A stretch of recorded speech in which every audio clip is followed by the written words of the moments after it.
Calum, Inverarity. It's great to be here at the second day of Flower AI Summit. I'll kind of do a little bit of a quick overview of the ODI for those who aren't familiar with us. We're actually based just around the corner, so it's very convenient for me.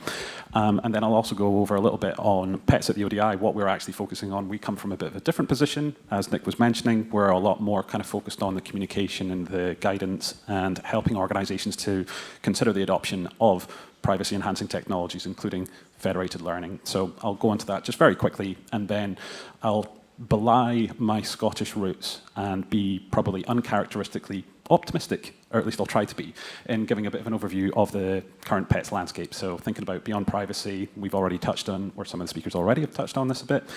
Take that a little bit further. Also, pets and data institutions. This is probably a term that not many will be familiar with, but it's something which we've observed and identified as an interesting trend at the Open Data Institute.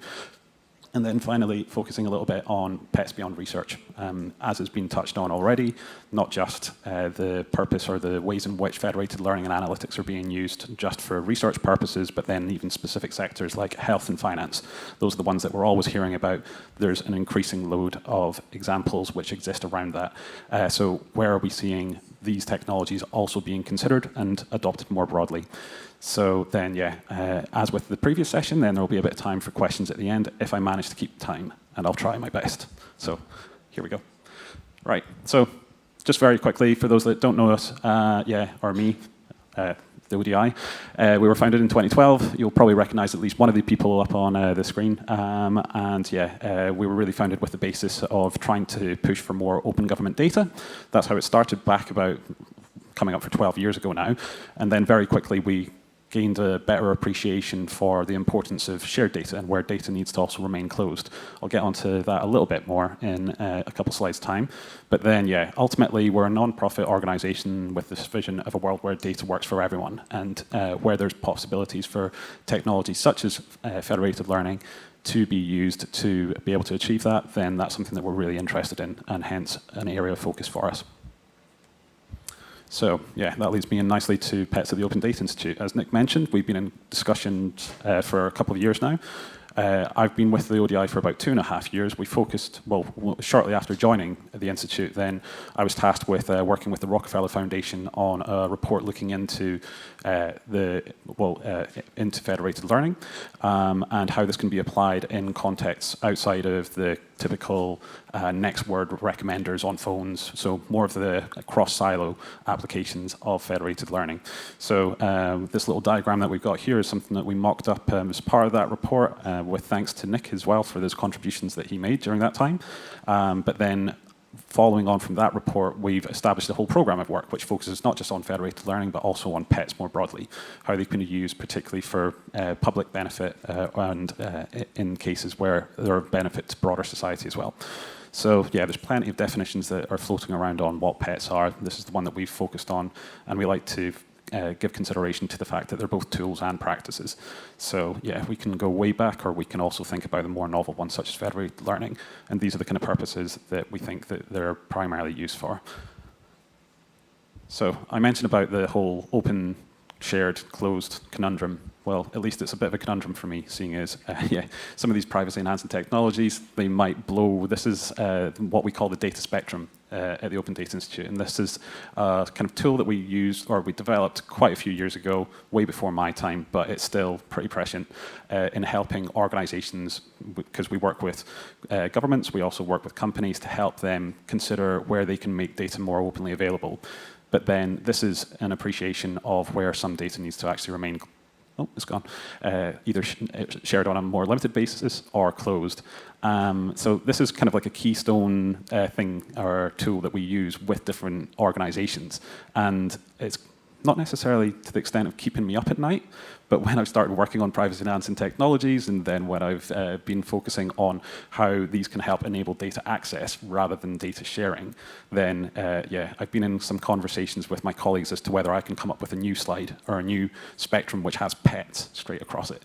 So to really kind of increase or open up more access to this data whilst actually retaining the privacy of the data or the subjects that the data is actually about.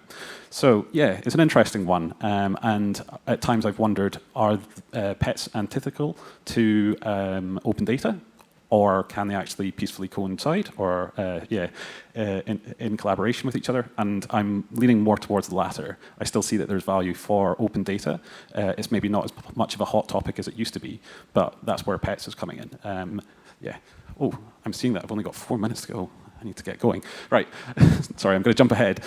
So PETS landscape, the more interesting stuff. So I said that was going to be a bit more optimistic or positive about things, and this is essentially based on some of the interactions that I've had at the Open Data Institute. As I said, we work with different companies and different governments and help them try and realize the value of data through various different means, including through PETS.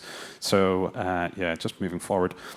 Nick and I, we had a bit of a conversation about what I might look to cover or include in this presentation. He gave me relative creative license with it. So one thing that we wanted to focus on, though, or I thought would be worthwhile paying some attention to, is just this narrative around beyond privacy.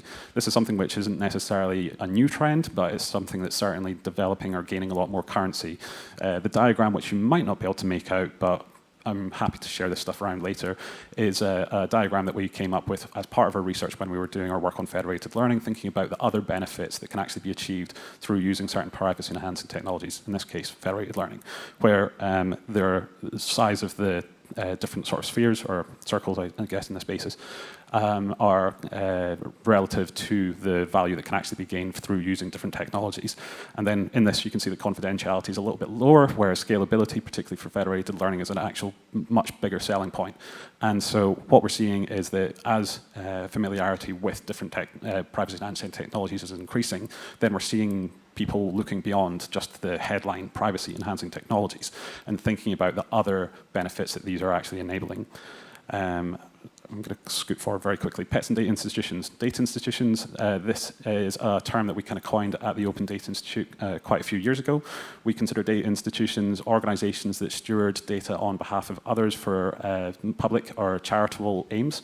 So this is, a lot of research has gone into this, and this is kind of like a fundamental piece of work that we actually help deliver or with different organizations.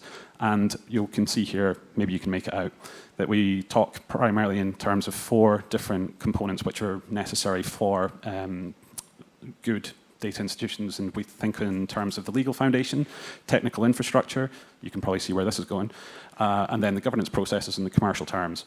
So something that particularly in the past couple of years, as maturity of certain privacy-enhancing technologies and familiarity with them has increased, then we're seeing this being incorporated into our thinking of how data institutions can help facilitate safe access to sensitive data. You can see at the bottom there's a bit of a link to that, so I can send that over as well at some point.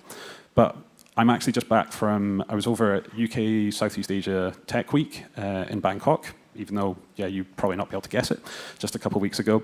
And there was such enthusiasm for these different privacy-enhanced technologies. Particularly, we got talking to the Digital Government Development Agency, who are very interested in looking into how they can look to prevent online fraud and scams, particularly through the creation of a data institution which would will incorporate elements of federated analytics to be able to help access the data that they need in order to be able to build cases and prosecute offenders.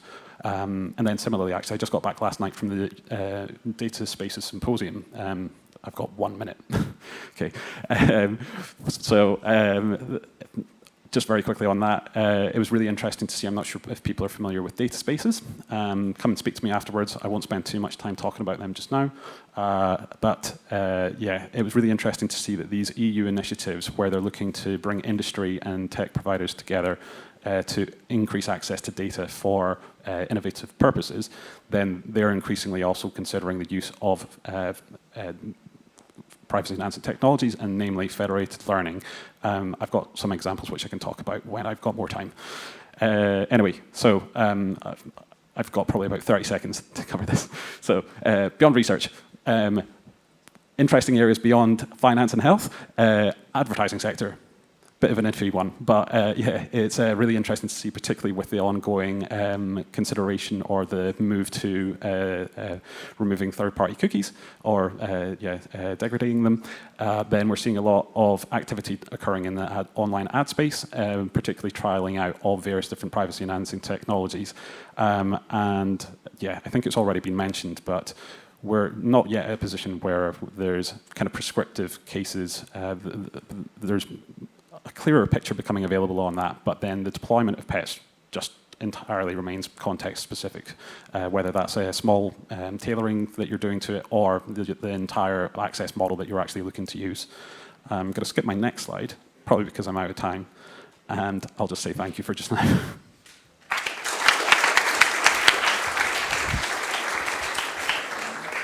Thank you, Calum, for that wonderful talk. I mean, I think the two main themes you just introduced was that you see pets being adopted quite widely in various types of industries, and then also that how pets is evolving beyond just being about privacy, but pets like federated learning offers many advantages: compliance, performance, confidentiality, so many. So with that, let's take a few questions from the floor. We have time for 4 or 5 minutes of questions. Any out there? Cool. Thanks, guys. Hi. We've got the issue of compliance and regulations come up a few times now. So a key thing there, from my perspective, is the role of validation rules. Where does that fit into any of the sort of frameworks we're talking about? I might actually need to rely on you for answers to framework questions. I would say, what do you mean by validation rules? Okay, well, if by definition, if you've got regulations and compliance stuff concerns, you have to have some way of saying, is this certain thing true or not? How do you check for the compliance and for the regulation stuff? Yeah, I think you should answer the question. I'll try my best at least. So no, thanks for the question. Yeah, it's something which there's still sort of evolving guidance on. Obviously, the ICO came out with their recommendations or their guidance just last year, which was a bit of an update. I think that ultimately, yeah, we're still kind of like asking ourselves about this in certain instances, particularly with the deployment of federated learning at the ODI, where we're still obviously bearing in mind that while it can help with compliance, it doesn't necessarily answer all questions. So, I mean, you still do need to think first and foremost about various different aspects of the GDPR. Particularly, we did a bit of research as well where we found that it can perhaps even encourage some actors to think about less focusing on data minimization where possible to actually collect more. Because there is perhaps maybe misunderstanding around exactly who is responsible and whether you're considered as a data controller just because you're not necessarily actually handling the data. But then if you're instructing that or informing that decision, then technically you are still a data controller. So yeah, I think that there needs to be more communication around that as well, just to make sure that everybody's clear that, yeah, you don't necessarily immediately circumvent any requirements under GDPR. So yeah, that's about what I'd say. That's fair. More questions? Maybe online? Pan, any question? No? From the room? Hi, thanks for the talk. I was wondering if you had any advice or resources for like researchers who have developed a method to like are trying to communicate pets to like people that have access to the data. Yeah, kind of actually. I didn't manage to incorporate, but I think like Nick actually got in touch with me after he saw an explainer that we came out with actually on secure multi-party computation, how it's applied practically. So yeah, this is actually the kind of area that we're working in at the moment, doing a lot of the communication and translating. Yeah, I was actually thinking, I didn't manage to make it yesterday, I just got back last night, but I sort of feel as though I should have probably sat in between the research and the industry day, because it's yeah, exactly what we're working on at the moment, so I'd be more than happy to send you some of the materials that we've got and have a chat with you about how you might look to do that yourself.